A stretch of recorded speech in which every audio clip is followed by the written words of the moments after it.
channel. So today I'm here to talk about my second fertility appointment and my hysteroscopy experience. Now, I don't know if you guys can see, there's a difference in lighting. I don't know if it's good, if it's going to be too bright or not. I can only tell that after I film. I got a light for Christmas and this is the first time I'm filming with this new light, so I'm just experimenting with it for now. So you guys just let me know down below if you like it, if you have any suggestions or anything like that. Also, if you're new to this channel, my name is Rita. I have this channel with my husband Fabio, and we mostly share our trying to conceive journey, apart, from other stuff. We do some fun challenges sometimes, or some vlog-like videos sometimes. I have to admit, I need to set a better routine for my channel. But yes, mostly we talk about our TTC journey, so if you would like to follow us, click that red subscribe button down below. So, I had my second fertility appointment in December. Now, I'm sorry, I should have posted this video before, but I was very busy. It's been really hard for me to film. As you know, if you follow our channel, we live with other people and it's just hard to have space and time and and schedule everything around everyone's life, so it's really hard to film. But here I am now, set to speak to you about my second fertility appointment first, and then I'll go and I'll tell you about my hysteroscopy experience. So my second fertility appointment was a big fail. It was very disappointing. It was very nerve-wracking. The time leading to the appointment, the actual appointment, and the days after the appointment. This is because, first thing, I was not seen by the head of the clinic like I was the first time. I was seen by a junior doctor. She was younger, and there's nothing wrong with that, with being a young doctor. It doesn't matter. The thing is that I think she hasn't had, the experience that the first doctor had, so she was not showing a lot of emotions and a lot of compassion. Everything was just theory and everything was just science, and all this fertility journey, it's very hurtful, and you need to find someone that actually can understand your pain and understand at what extent they need to help you. So for that reason, it was a huge fail, and I really did not like my second fertility appointment. The other reason was I lost a lot of weight since my first fertility appointment to this second. Not as much as I could probably lose, and not as much as I wish I'd lost, but still it was a really big loss, and it was good enough for me to show them that I'm doing what I need to be doing.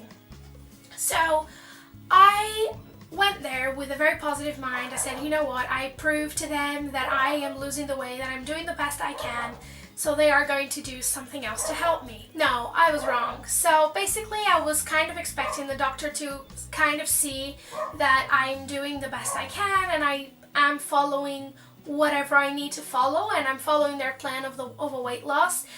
And I was kind of hoping that she would give me medication because I proved I'm doing stuff properly, but obviously she started saying that there's no way she could give me medication yet because my BMI was still 41 and it needs to be 35 or below. I was very, very sad because I tried to find other reasons and I tried to find other ways of them helping me, which is checking for my egg quality and doing other tests like checking for a possible endometriosis, considering I have a lot of pain in mid-cycle, during my period, everywhere. It just comes and goes out of nowhere. So I was trying to suggest other things to be done, and the only thing she wanted me to do, and the only thing she prescribed me to do, was to do another test on my thyroid and to do an LH and FSH, I think, test, which is something that is very simple, as a blood test that I've done other times before. So yeah, those were the only two things she asked me to do, and I was very, very sad with that because I felt like there was no real help there, because I have done this LH and FSH test before and everything was normal. My thyroid, I've been taking the medication regularly, so I'm pretty sure it's going to be okay unless my values have changed and I need to change medication, which I don't think it happened because I haven't been feeling the symptoms, because when my thyroid levels are wrong, I immediately feel it in my body, and I haven't been feeling anything, so I'm pretty sure everything is okay with that. So it was very disappointing in that sense. Also, I told her that I was taking Pregnitude because obviously the head of the clinic knew because I spoke to her about this, but I haven't spoken to this one about it. I was just meeting her that day. So I was telling her if I could take it, and while the other fertility doctor, the head of the clinic, was very excited about it, and she was like, yes, of course, I have nothing against it, take it could be helpful, blah blah blah. This one was kind of like, yeah, just take it, it's really expensive, and I don't know, she was kind of like pushing it back to me, like almost hinting that it's not going to do anything, it's just going to make me spend the money, which was also very sad. So yeah, this was basically it. She asked if Fabio had done his test, which obviously he did. The results were right in front of her. And I don't mean to be talking about this in a bad way and giving it bad energies, but because she was, overall she was a nice person, but it was just the lack of empathy that I saw. And when you work in fertility, I think you need to be a little bit more compassionate about the people that you see, and it was lacking a lot of that. And I could see it, especially when I was trying to saying but, and try to find another way for her to help me. She was constantly interrupting me as a way of saying, no, don't give me ideas because I'm not going to help you any other way. I can't do it until your BMI drops, which I know, and it's, it's the NHS, it's the rules, the government, I do understand that, but I don't know, I wasn't very happy with the way we were talking about it. Anyway, a week after that, I saw the head of the clinic, which I was so excited about. She was the one that did my hysteroscopy, and when she called me on the waiting room, I was like, oh, no, it's going to be her that's going to do it. And I got to meet her in the office before we even started the exam. So I talked to her a little bit about the previous appointment, and she was a bit more helpful. She praised me a lot for my weight loss, which the other one did as well. But this one praised me a lot, and she gave me more hope that it's going to happen without me having to need to take the medication, which the other one didn't really, because on the second fertility appointment I said, do you think I'm not ovulating at all? She said, well, if you're ovulating late in the cycle, as doctors we consider that this is a failed cycle, so you haven't ovulated at all. And she basically made me feel a little bit like if it's a late ovulation it's impossible, whether the head of the clinic made me feel like even if it's a late ovulation it can totally still happen. She just said relax, have timed intercourse every 2 to 3 days, and yeah, and just wait, because she's very hopeful that it can happen without any type of medication, because all the examinations they've done to me didn't show anything was wrong.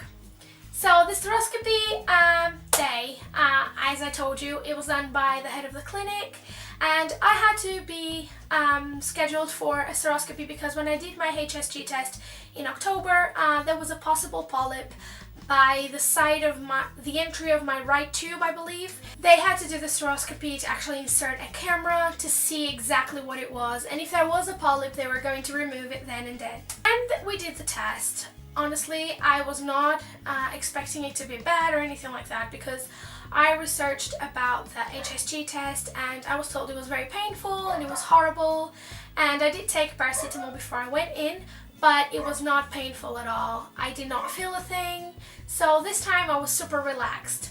Wrong. It was very painful this time. I don't know why, but it was every time they flushed this saline solution inside to, I think it was to clean everything so they could see it properly. It was very, very painful, and the only reason I can describe is it felt like they were stabbing me with lots of needles inside my womb and my ovaries and my fallopian tubes, like very fast with lots of needles, and it was just a weird pain. The test didn't last very long. It was about 3 to 4 minutes, if that. I don't even know it was that long. I don't even think it was that long, but it felt like an eternity because it was really painful this time. I don't know why. Maybe because I haven't taken any painkillers before to help me, but even so, I think it would have been painful anyway if I had taken some paracetamol. Anyway, when the doctor was there seeing it with the camera, she asked me if I wanted to look at the screen, and I was just so nervous. I said, no, I trust you, I'll just, And she said, okay, that's fine, you don't have to look if you don't want to, but I have good news. There's no polyp there, so the polyp is gone.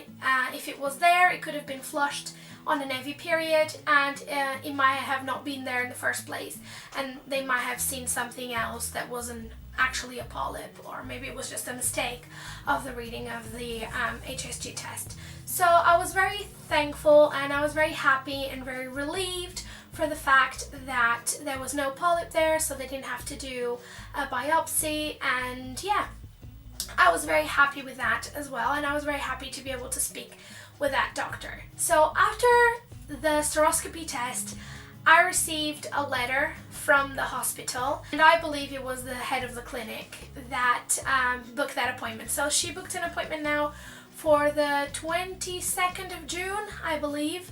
And yes, things take a longer time. I'm not doing this privately, I'm doing this through the NHS, so it takes a little bit longer for things to process.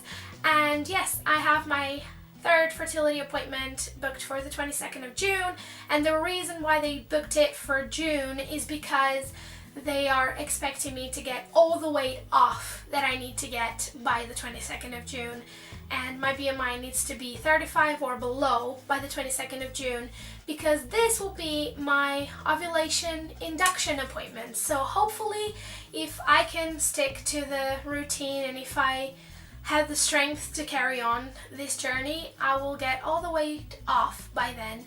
And when I see the doctor on the 22nd of June, I will be getting my medication to induce my ovulation to hopefully help me to fall pregnant if that doesn't happen before then.